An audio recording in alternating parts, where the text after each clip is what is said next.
Hello tout le monde, avec Bobo Chataxi le magicien. Aujourd'hui, on va répondre à la question suivante. Quels sont les points communs entre Éric Zemmour et Édouard Dremont? Et pour répondre à cette question, je vais évoquer 3 points.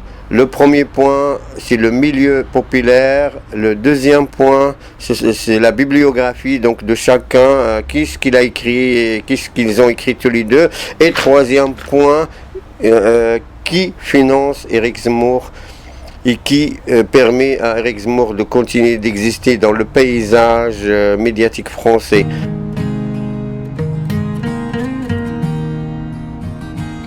Pour conclure, on peut dire que les deux journalistes ont écrit chacun un livre.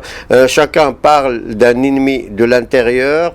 Le mal de la société ne vient pas de la mondialisation, ne vient pas de l'Europe, ne vient pas des causes externes, mais c'est un ennemi interne. Pour Dremont, ce sont les Juifs, et pour Éric Zemmour, ce sont les musulmans. Ici, on utilise ce qu'on appelle la fenêtre d'Overton, mais ça, je vais en faire une vidéo. La fenêtre d'Overton, c'est quoi? C'est que, en fait, comment faire accepter n'importe quoi. Il y a donc une stratégie de choc des civilisations. Il n'y a pas que Zemmour, hein. Il y a d'autres. Il y a Elisabeth Lévy, il y a Bernard-Henri Lévy, il y a Yazine Brazoui qui essaye de taper sur les musulmans. Premier point, la pauvreté des deux journalistes.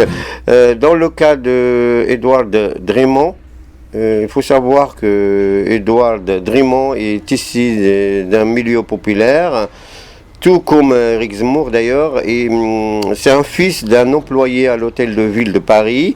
Il renonce aux études en 1861. Si donc l'année des bacs, apparemment il a vu qu'il n'a pas bien révisé, bon il a déjà abandonné.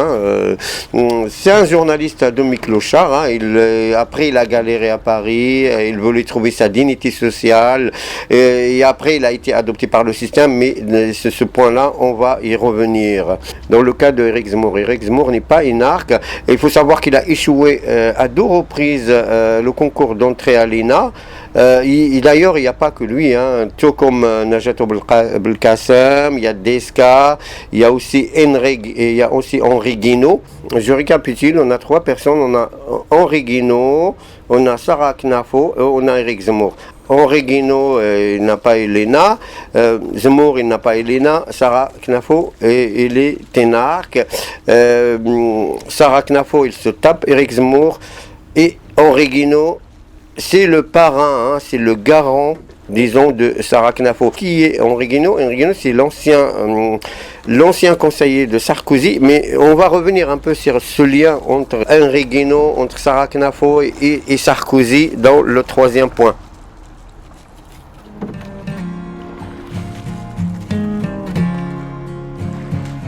Deuxième point, la bibliographie de chaque journaliste. Dremont, il a écrit un livre qui s'appelle La France juive. Zemmour, il a écrit plusieurs livres. Je retiens ici que son livre Destin français. Par contre, Zemmour, il a dépassé Dremont, hein. Il a dépassé les 400 000 exemplaires. Donc la vente du livre d'Éric Zemmour a dépassé Dremont.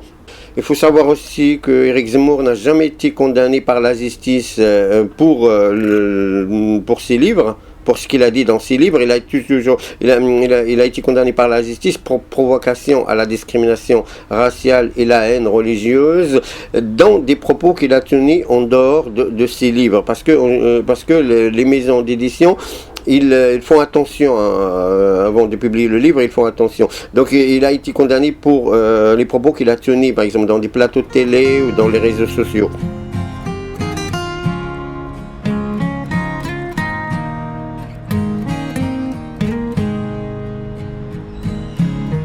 Troisième point, qui finance Éric Zemmour et qui finançait Dremont? Autrement dit, qui est l'employeur d'Éric Zemmour qui lui permet d'exister dans le paysage médiatique français et aussi de continuer à écrire dans le Figaro. Je vais essayer de reprendre la réponse de Youssef Indy. Ce sont des milliardaires sarkozystes. Ce sont des hommes d'affaires très riches. D'abord, c'est Vincent Bolloré. C'est un proche de Nicolas Sarkozy.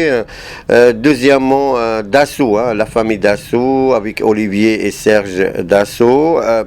Pourquoi donc maintenir Zemmour alors qu'il a été condamné à plusieurs reprises par la justice pour incitation à la haine raciale? Pour cela, il y a deux raisons. Hein. Il y a une raison idéologique et une raison d'oligarchie de réseau. Tout ça dans une stratégie de choc des civilisations portée par les néo-conservateurs sionistes. Et ça, ce n'est pas que en Europe, hein, c'est aussi aux États-Unis. Et ce qui me fait rigoler, c'est que Eric Zemmour, il était en colère contre Paris Match quand ils ont publié sa photo avec Sarah Knafo dans l'eau. Il dit qu'ils sont à la merci du pouvoir, mais il a oublié que c'est le pouvoir qui l'a adopté lui. Dans le cas de Dremont, un journaliste qui a pu faire une place au sein des élites françaises réactionnaires de la fin du 19e siècle en diffusant de l'antisémitisme dans la société française. C'est-à-dire que les juifs sont les responsables des maux de la société de l'époque. Ne pas oublier qu'à l'époque il y avait une crise économique.